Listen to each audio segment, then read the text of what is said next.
आज मैं आपको कुछ ऐसी माहिती देता हूं कि जो इन तीनों महान लोगों की, तीनों महान से मतलब भागवत, चरक और शुश्र, तीनों ने जिन बातों को सबसे ज्यादा महत्व दिया है, तीनों ने जिन सूत्रों को, श्लोकों को सबसे ज्यादा आधारभूत माना है, ऐसी कुछ माहिती आज मैं आपको इसके आज के व्याख्यान में दूंगा। सबसे आधार तीनों ऋषि कहते हैं कि शरीर निरोगी रहना चाहिए, स्वस्थ रहना चाहिए। अगर शरीर आपका निरोगी है, स्वस्थ है, तो आपका जीवन बहुत सुखी है, और अगर आपका जीवन सुखी है तो आप दूसरों को सुख दे सकते हैं, और अगर आपका जीवन सुखी नहीं है तो आप किसी को सुख नहीं दे सकते। ये सामान्य सिद्धांत है कि आप अगर स्वयं दुखी हैं तो दूसरे को सुख नहीं दे सकते,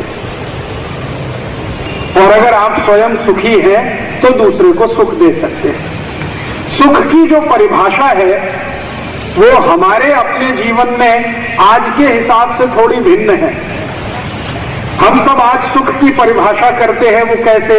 हमारे पास गाड़ी है क्या, एयर कंडीशनर है क्या, बड़ा बंगला है क्या, अच्छा बैंक बैलेंस है क्या, कोटि कोटि रुपए हैं क्या, पहनने को अच्छे कपड़े हैं क्या, आदि आदि। ये सब चीजों को देखकर हम सुख की परिभाषा तय करते हैं। लेकिन भागवत ऋषि कहते हैं कि ये हम गाड़ी होना, बंगला होना, एसी होना, कूलर होना या माइक्रोवेव ओवन होना, ये सुविधाएं हैं, सुख नहीं। ये सुविधाएं तो हैं, गाड़ी सुविधा है, लेकिन जरूरी नहीं है कि उसमें से सुख मिले। एसी सुविधा है, लेकिन जरूरी नहीं है कि उसमें से आपको सुख मिले।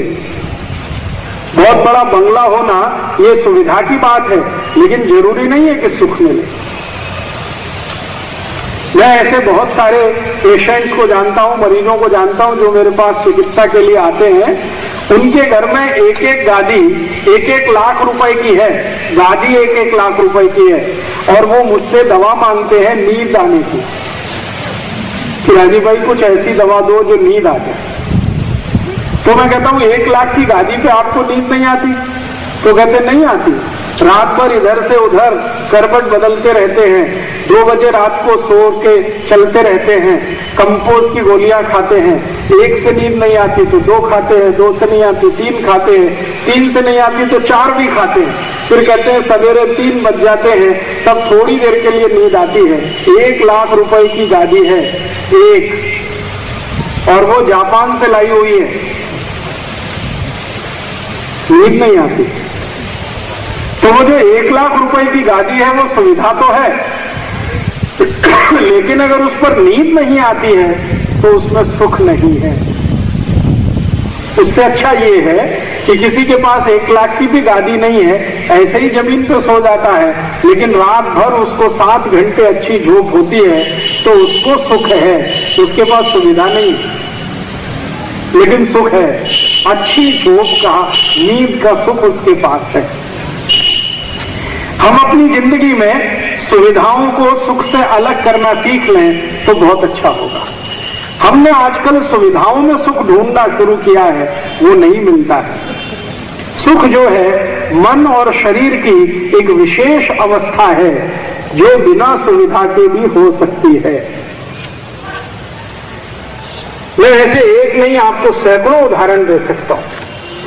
मेरे पास कई ऐसे लोग हैं जिनके पास 35 लाख रुपए की गाड़ी है, उसमें वो सवेरे से शाम तक चलते हैं, लेकिन मनके का त्रास इतना जबरदस्त है कि आप दिन परेशान रहते हैं। अब 35 लाख की गाड़ी उन्होंने लाई है सिर्फ इसलिए कि कमर को थोड़ा भी झटका ना लगे, फिर भी उनके मनके का त्रास जाता नहीं है।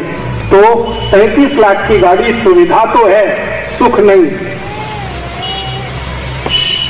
और उससे ज्यादा अच्छा मेरे पास ऐसे भी मरीज हैं जो मजदूरी करते हैं, डेली ठेला चलाते हैं, मजदूरी करते हैं, और कम से कम पीठ पर 100-100 किलो वजन के दिन भर में 50-60 बोरे इधर से उधर ले जाके रखते हैं। उनको कोई मनके का त्रास नहीं है, उनके पास सुविधा नहीं है लेकिन सुख है।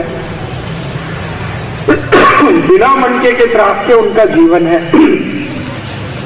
तो हम इस बात को ध्यान से समझ लें कि सुविधाएं बहुत हो घर में, जरूरी नहीं है कि सुख आ जाए। सुख आएगा तब जब आप निरोगी होंगे, तब आपके शरीर को कोई त्रास नहीं, कोई रोग नहीं, कोई आपको तकलीफ नहीं, मन में, तन में, शरीर में, मस्तिष्क में, बुद्धि में, सब तरफ से निर्मल और निरामय जीवन है। भले आपके पास पैसा ना हो तो आप सबसे सुखी व्यक्ति होंगे। ये आयुर्वेद की परिभाषा है।